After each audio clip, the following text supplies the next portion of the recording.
podcast tricot numéro 16 et c'est parti!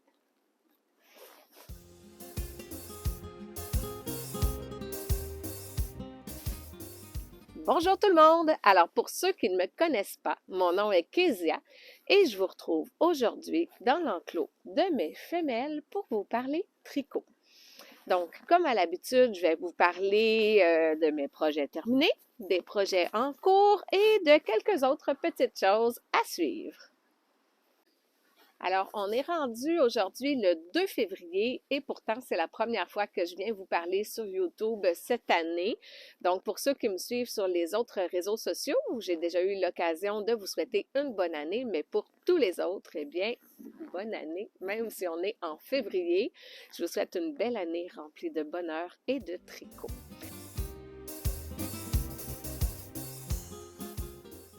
Avant de vous présenter mes projets terminés du jour, je vais commencer par vous présenter ce que je porte. Bien, certains d'entre vous les auront certainement reconnus. Il s'agit du Cinder Smoke Hat et des Cinder Smoke Mitten des patrons de Kalura Hudson. Et dans mon coup, c'est le Keiko Call. Donc, ceux qui veulent des informations sur ces projets qui ne sont pas récent de 2026, eh bien, vous devez retourner dans les anciens podcasts. Donc, la tuque et les mitaines, j'en parlais dans le podcast 15 et le col dans le podcast 11. Bon, ces articles-là, c'est des articles que j'ai faits pour moi. Donc, quand il fait froid, comme aujourd'hui au Québec, bien, c'est des articles que je porte quand même pas mal souvent. Alors, continuons maintenant avec mes projets terminés.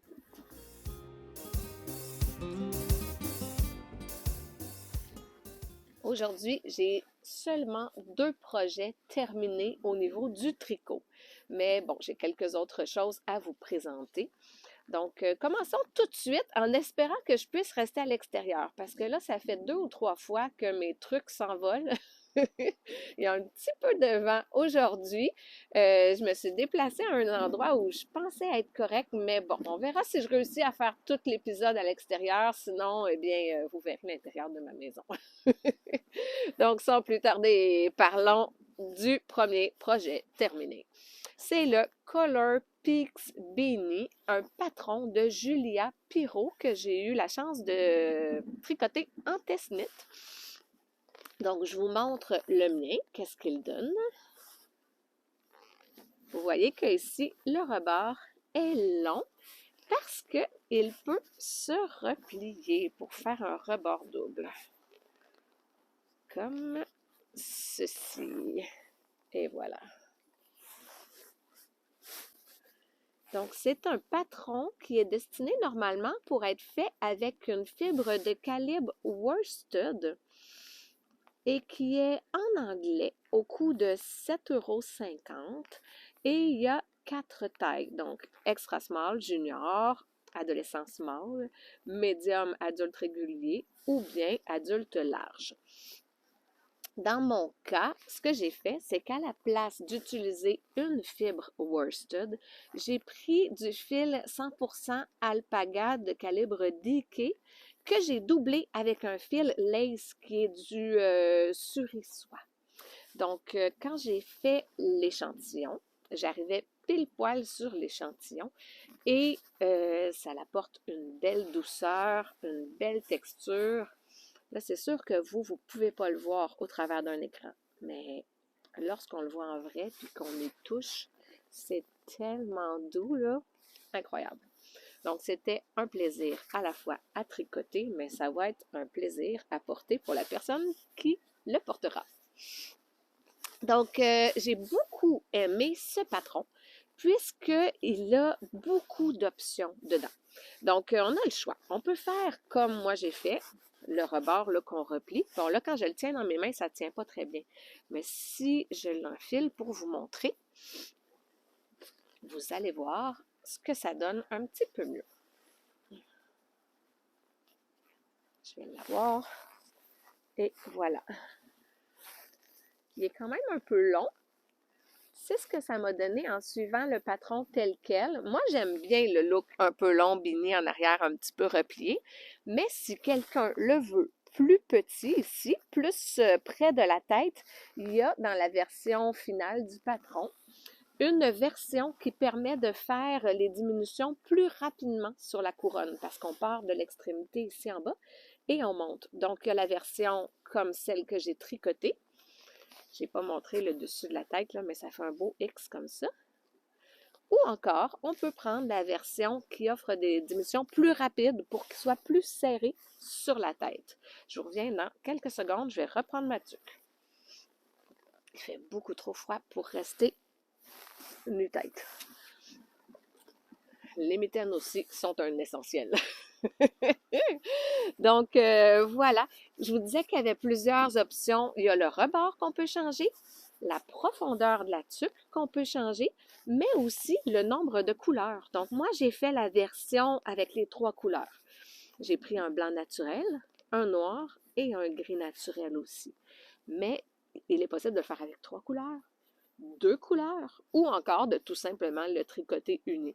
Mais le motif ici peut être réalisé aussi dans une version avec 2 couleurs. Quelqu'un qui a de l'imagination pourrait même aller changer les couleurs et en ajouter plus. Ou bien si vous avez des fils, des petits restants de fils, qui n'en reste pas beaucoup, ben pourquoi pas insérer une ligne d'une couleur différente pour aller passer nos restants de fils. Ça peut être une belle option aussi. Un autre point positif de ce patron, c'est que bien qu'il soit 3 couleurs, le dessin, en réalité, sur chacun des rangs que vous tricotez, il n'y a jamais plus que 2 couleurs. Donc, moi je tiens un fil dans ma main droite, un fil dans ma main gauche, je tricote d'un côté à l'anglaise et de l'autre côté à la continentale pour faire mon dessin quand que je fais ma ligne. Mais quand on change de couleur, bien là, il y a un fil qu'on n'utilisera plus pour le rang suivant. Donc, à chacun des rangs, on utilise seulement 2 fils. Donc, ce n'est pas un patron qui fait peur au niveau là, du dessin ici. Même que si on regarde la distance entre chacune des mailles dans le fond de la couleur quand elle revient, c'est pas si long.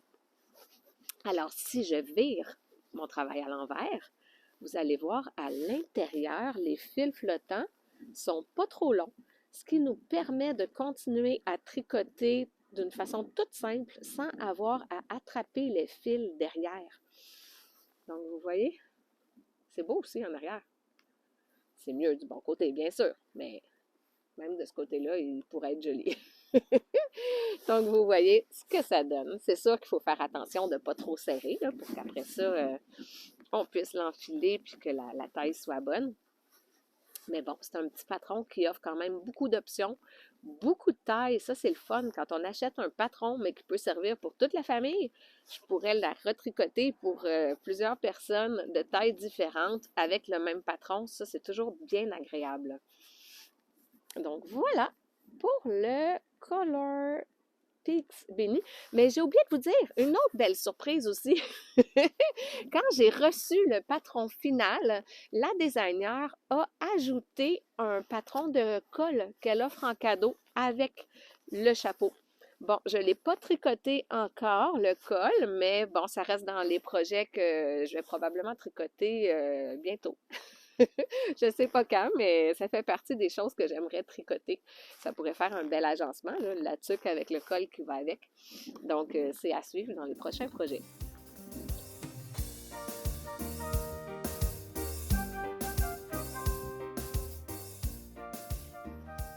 Le prochain projet que je vais vous présenter, c'est un tout petit mini-projet, tout simple, que voici.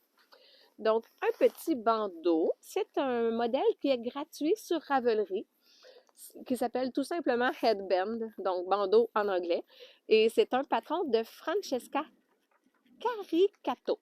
Donc, très simple, vous voyez, il y a des petites torsades, mais rien de bien compliqué. On fait un petit motif qu'on répète un certain nombre de fois jusqu'à ce qu'on ait complété le tour de la tête. Ce patron-là, il est disponible en anglais ou en italien.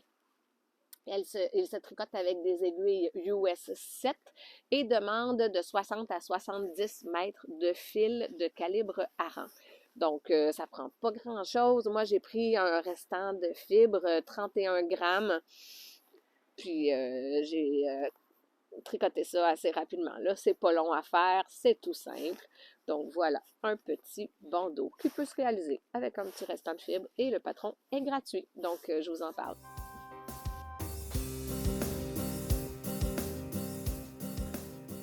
Bon, vous voyez, en ce moment, je porte le châle que j'ai fini de tisser. Je vous en avais parlé au dernier podcast, mais il n'était pas terminé. Donc, il peut se porter comme ça en châle. Il est assez large pour le faire. Il pourrait même se porter comme un châle là, à l'intérieur sans problème ou encore comme un foulard. Dans le fond, c'est un tissage tout bête, tout simple, juste la même fibre tout le long, sans dessin. C'est la fibre de mon alpaga Golden Roses. Bon, lorsqu'on le regarde de près, on voit qu'à certains endroits, il y a des petites lignes de blanc, comme ici par exemple. En fait, ça, c'est le bambou qui, au moment du cardage, avant le filage, n'a pas été mélangé à 100% avec la fibre. Donc, il y a certains morceaux de bambou qui sont restés vraiment visibles à l'œil nu. Mais moi, personnellement, ça ne me dérange pas. Ça apporte un côté unique à cette pièce. Et puis, quand on n'achète pas des choses qui sont faites dans des grosses industries, il faut s'attendre à ça. Hein? Des fois, il y a des petites choses comme ça, puis c'est ce qui en fait la beauté. Et au bout, comme la dernière fois avec mon châle Gracia, j'ai fait des petites franges comme ceci. Donc voilà, un autre beau châle.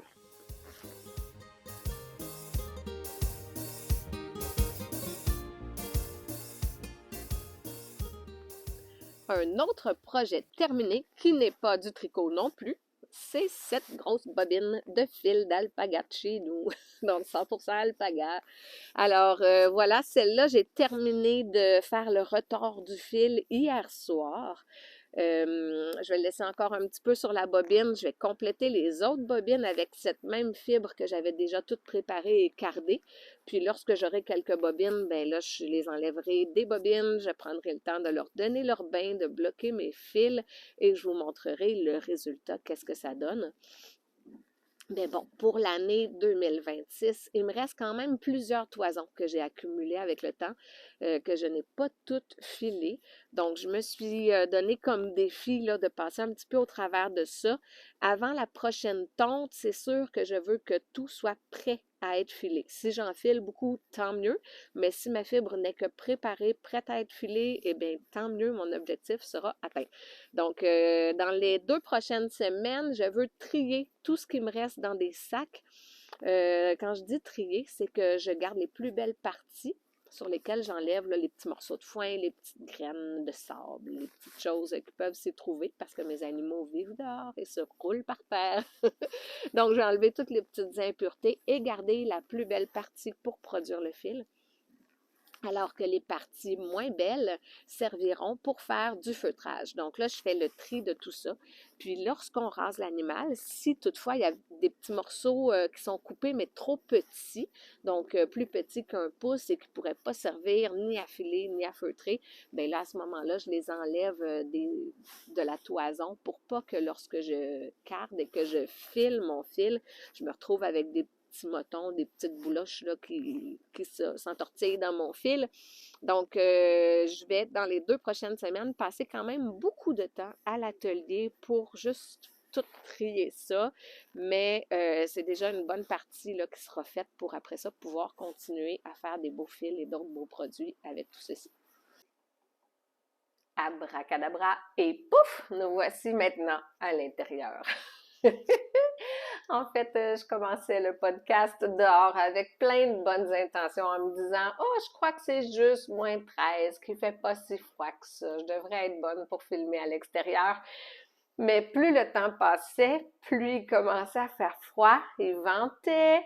Donc, j'ai décidé d'entrer à l'intérieur, me réchauffer pour faire la suite. Donc, comme vous voyez, de mon salon, je vois les femelles ici. Et lorsque je vais de l'autre côté de la maison, dans la cuisine, je vois l'enclos des mâles. Donc, je suis juste bien située entre les enclos pour tout voir ce qui se passe à l'extérieur. Et ce que je porte en ce moment, c'est le Anker Summer Shirt de Petite Knit un de mes tricots préférés que j'aime porter. Je l'avais fait quand même assez long pour pouvoir le porter dans la vie de tous les jours, soit par-dessus les jeans ou encore le replier comme ceci, mais c'est juste une belle longueur pour moi.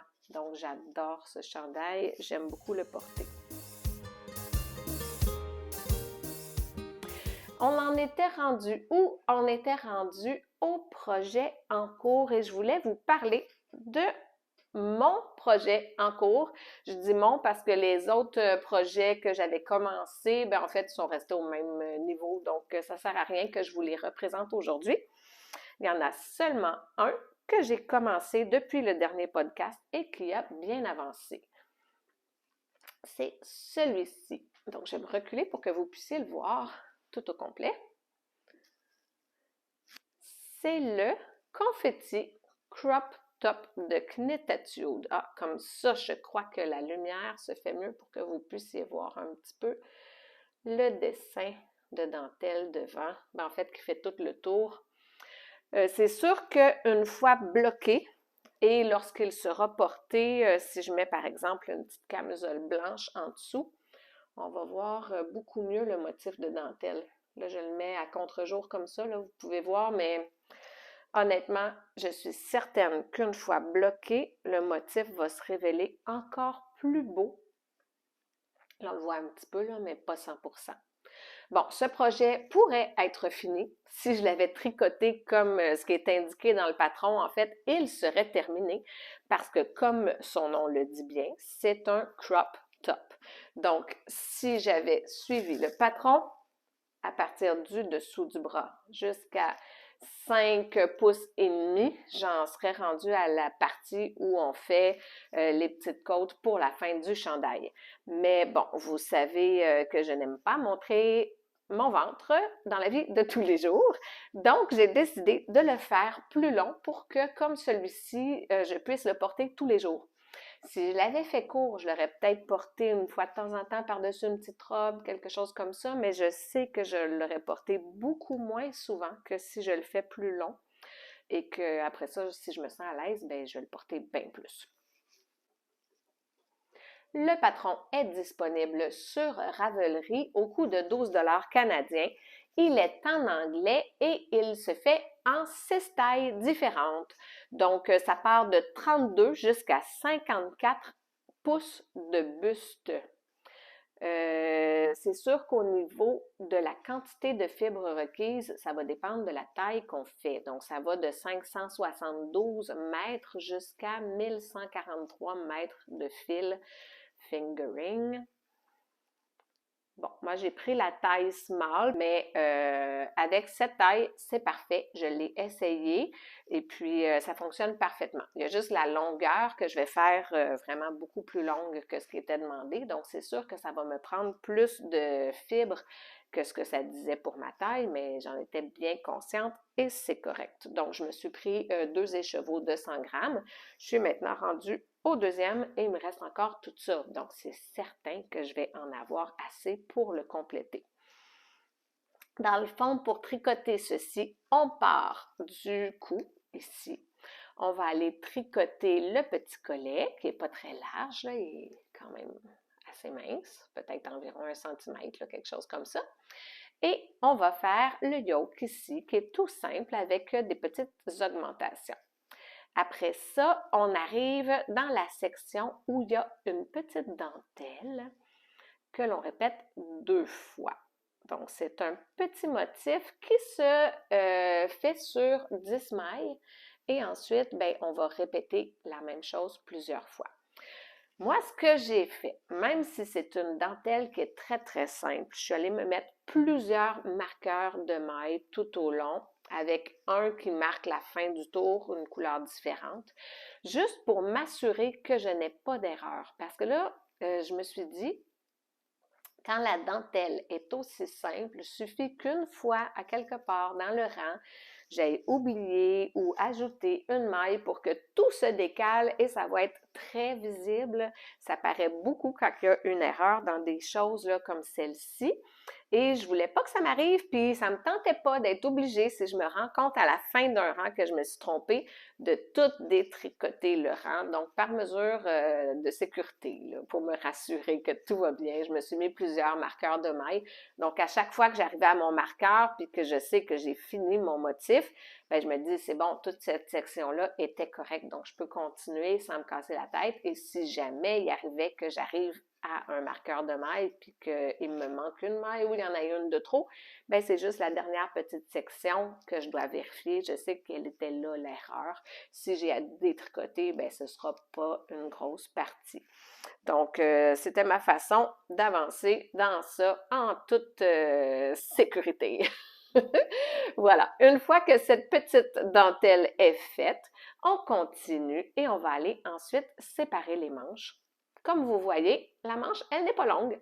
Quelqu'un qui vous la voudrait plus longue pourrait la faire plus longue. Dans mon cas, ben, j'ai fait comme ce qui était recommandé dans le patron, une petite manche courte comme ça. La seule différence que j'ai fait, c'est qu'au moment où je suis allée rechercher mes mailles en attente pour tricoter le bas de ma petite manche, bien, je suis allée ajouter 2 mailles de plus. Bon, là, j'ai pas encore rentré les fils, là, vous voyez que mon travail n'est pas terminé, mais en dessous ici, je suis allée chercher 2 mailles supplémentaires par rapport à ce que ça me demandait. Parce que d'expérience, quand je fais des chandails, souvent, ça demande d'aller chercher des mailles en dessous. Puis je trouve tout le temps qu'il y a un petit lousse, il y a un petit trou, il y a un petit quelque chose qui m'énerve. Et une fois que je le porte, on n'a pas les bras en l'air bien longtemps dans la vie. Ça paraît pas, personne ne le sait, mais moi, je le sais au moment où je le fais. Puis à chaque fois, ça m'achale un peu. Donc, je suis allée chercher 2 mailles de plus de chaque côté. C'est ça, 2 mailles? Oui, 2 mailles de plus pour ensuite, lorsque j'allais faire mon petit rang ici, là, avant de faire les côtes finales, ben aller tricoter à quelque part 2 mailles ensemble avant mon marqueur et 2 mailles ensemble après mon marqueur qui se situait en dessous des bras ici. Donc là, mes fils ne sont pas rentrés, mais une fois que je vais tirer un petit peu dessus ici, là, avec ce fil-là, ça va aller refermer le petit trou et rien ne va paraître. Là, je vais être heureuse avec mon dessous de bras parfait. Et puis, bon, dans le fond, ce que je fais, là, c'est que quand je suis arrivée au bout ici, là, un petit peu avant d'avoir fini ma balle que j'étais en train d'utiliser, j'ai fait une pause, je suis allée finir mes bras, j'allais dire mes épaules, mes manches de chaque côté pour pouvoir l'enfiler, voir est-ce que le fit est parfait, est-ce que ça fonctionne, est-ce que j'ai des ajustements à faire avant de me rendre plus loin. Puis, bon, c'était parfait. Puis, ça m'a aussi permis de voir que le changement de balle ici, bon là, je suis un petit peu peut-être à contre-jour, vous voyez peut-être pas la couleur parfaitement aujourd'hui, là, désolée là, si je suis rentrée et qu'on n'a pas une lumière optimale. Mais bon, ça m'a permis en même temps de voir que le changement de balle ne paraissait pas. Comme c'est de la teinture artisanale, on voit qu'il y a des petites variations tout au long du tricot dans la couleur. Donc, le moment où le changement de balle ici arrivait, la différence n'était pas plus grande que n'importe où ailleurs dans le tricot où est-ce qu'on voit des petits changements de couleur.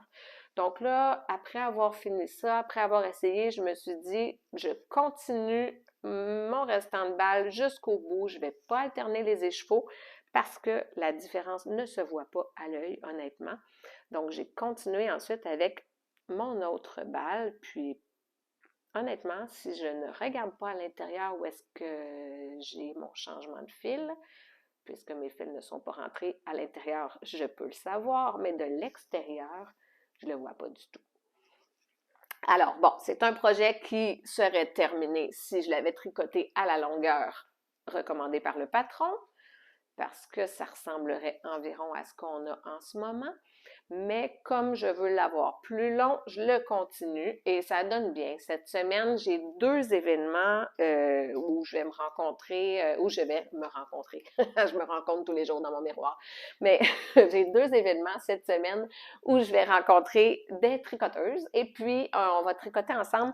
Donc, je me suis dit que j'allais garder ce projet-là pour le terminer à ce moment-là, puisque je vais pouvoir tricoter tout simplement du point en droit, en rond, en jasant, sans me concentrer sur ce que j'ai à faire. Donc, ça va être parfait pour les rencontres tricot de cette semaine.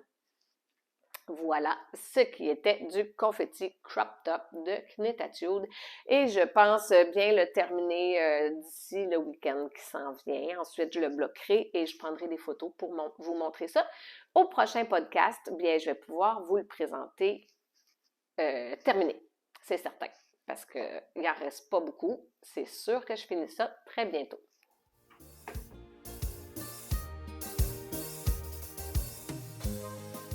Je vous parle très rarement de mes achats, mais aujourd'hui, j'en ai un à vous présenter. En fait, avant Noël, on est allé dans un marché de Noël où il y avait une autre éleveuse. Donc, nous, on élève des alpagas, on avait notre kiosque et il y avait aussi une éleveuse de chèvres angora. Qui vit près de chez nous. Donc, son élevage est vraiment tout près.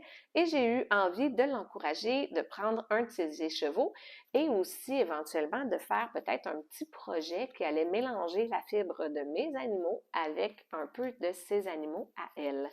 Donc, voilà ce que j'ai pris. C'est un petit écheveau de 50 grammes, donc pas très gros. 180 mètres de fil de calibre fingering, composé de 70% de kid mohair, 20% de bambou et 10% laine d'agneau. Et ce que je trouvais vraiment original aussi, c'est que c'est de la teinture naturelle, donc teinte à l'oignon, celle-ci.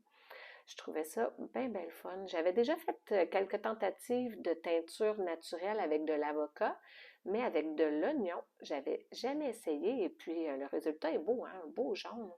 Même qu'elle est un petit peu lustrée ici à la caméra quand on regarde, là. Donc, je ne sais pas encore ce que je vais en faire, mais pour l'instant, je la garde précieusement. Puis, je me dis peut-être que je pourrais tricoter quelque chose avec la fibre de mes animaux, mais intégrer dans le yoke ici un jeu de couleurs avec la fibre d'autres animaux d'élevage autour. Donc, soit juste celle-là, ou peut-être intégrer autre chose aussi. C'est pas encore décidé, mais pour l'instant, je la garde précieusement dans une armoire.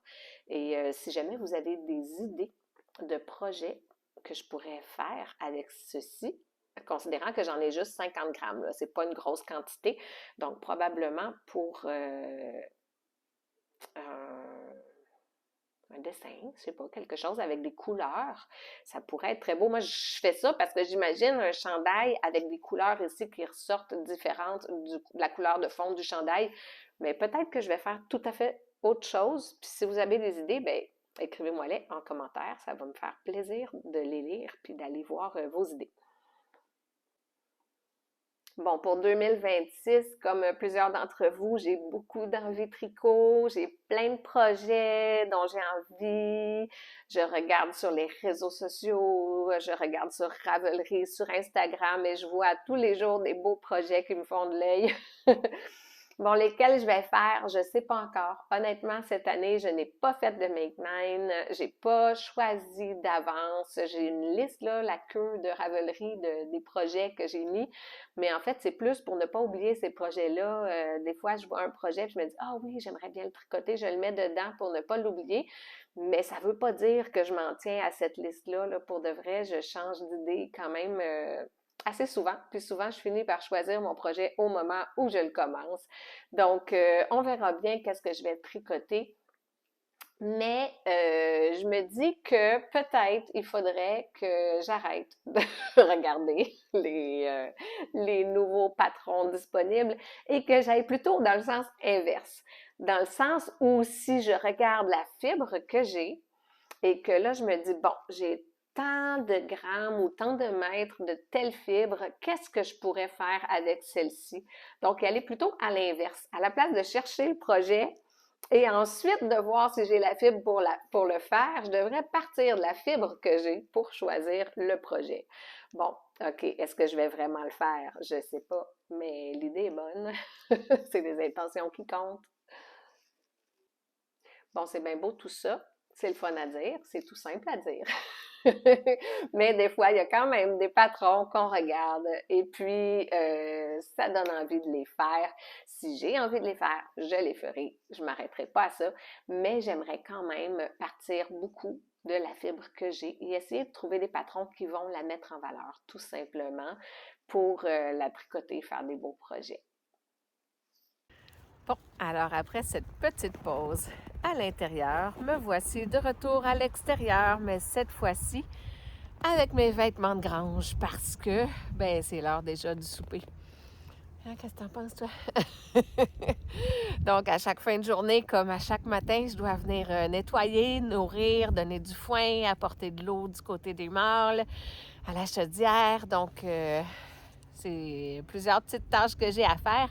Donc, me voilà, je suis de retour dehors.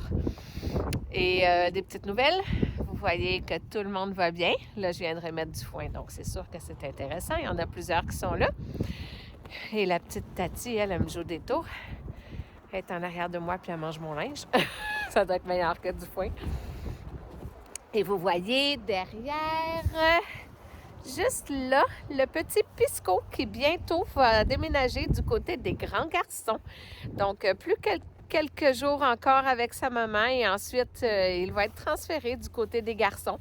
Bien sûr, on va devoir être vraiment beaucoup présent et regarder comment les autres l'accueillent pour être sûr qu'il y ait une belle intégration. Mais c'est ce qui s'en vient dans les prochains moments ici chez les alpagas.